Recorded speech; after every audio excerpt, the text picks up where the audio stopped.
We are all waking up in shock and mourning today after the second worst school shooting in American history. This time, it's in the small city of Uvalde, Texas. At least 21 people are dead. 19 of them are children after a gunman invaded their elementary school.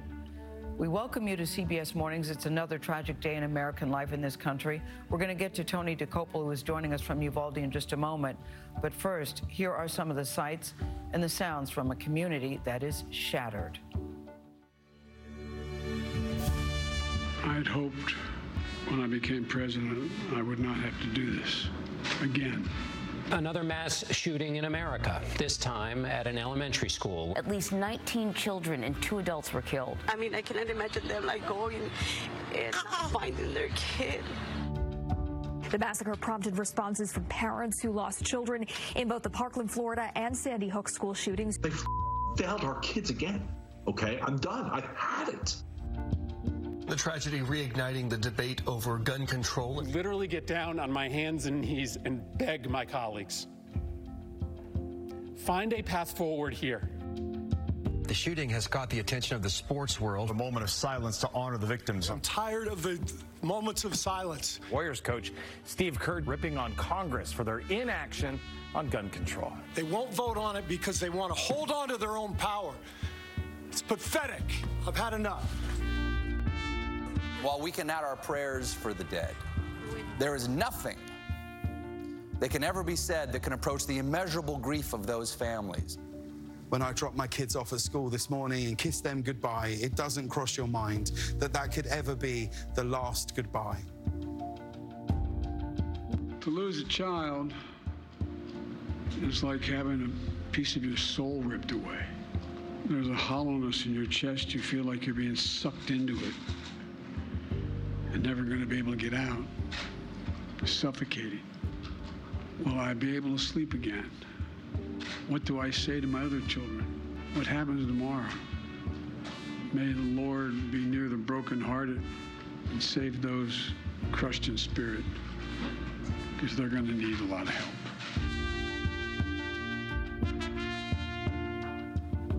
Listen, I think we're all going to need a lot of help. We welcome you to CBS Mornings. It has happened again, another difficult day for America as we struggle yet again with another senseless act of gun violence in this country. We're going to take you right to Texas, where many parents spent the night waiting for word on whether their children survived. Just put yourself in those parents' shoes for just a second. You're waiting all night to learn if your child survived after you dropped them off at school. Why? Because a heavily armed 18-year-old male burst through the doors of an elementary school in Uvalde. Tony is there.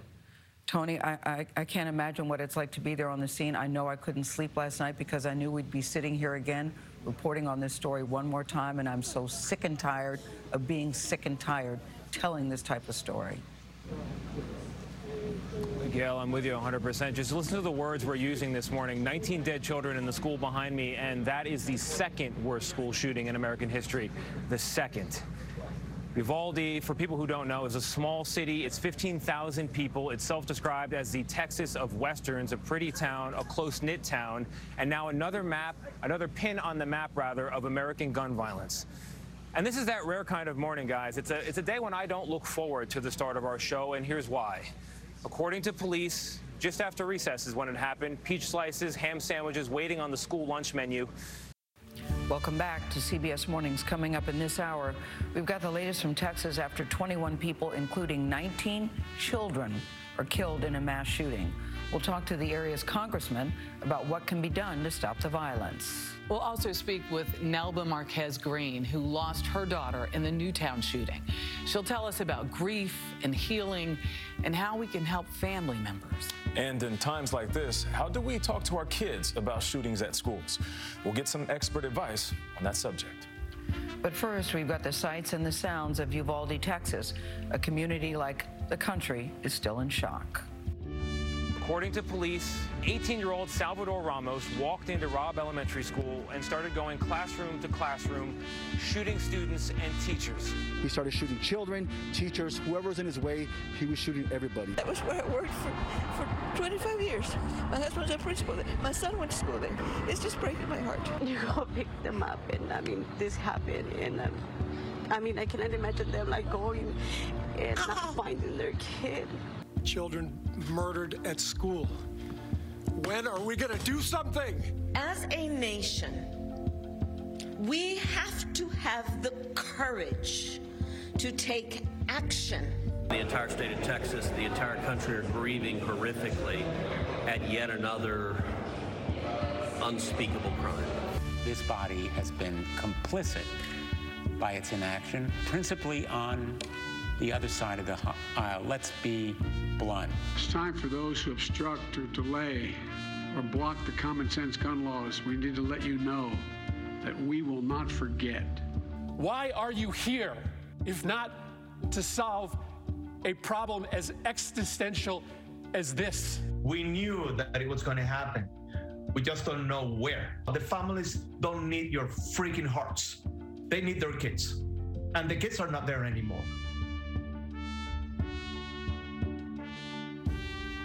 People are so angry and they're so sad, and you feel both of those emotions as we begin this hour with the horrific loss of life in the small city of Uvalde, Texas. It's west of San Antonio, and that's where Tony Dokoupil is right now. Tony, the lieutenant you had in the last half hour really painted quite a graphic picture. He was very, very good. What else can you tell us about how this tragedy played out? Yeah, that's right, Gayle. You know, we may never have a really good answer to the why, although we'll have more to say about that later. But we got more, as you point out, on the how. You can see the police tape behind me. There's an active investigation going on all around me. And we've just learned more from the Department of Public Safety here, the Texas Department of Public Safety, about what happened inside the school yesterday. Police say an 18-year-old first shot his grandmother, then drove his truck into a ditch outside the school and immediately headed for an entrance. We're going to end this broadcast the way we started it. We're going to go back to Tony. He is in Uvalde, Texas, for some final thoughts about what we've all been covering this morning. Tony?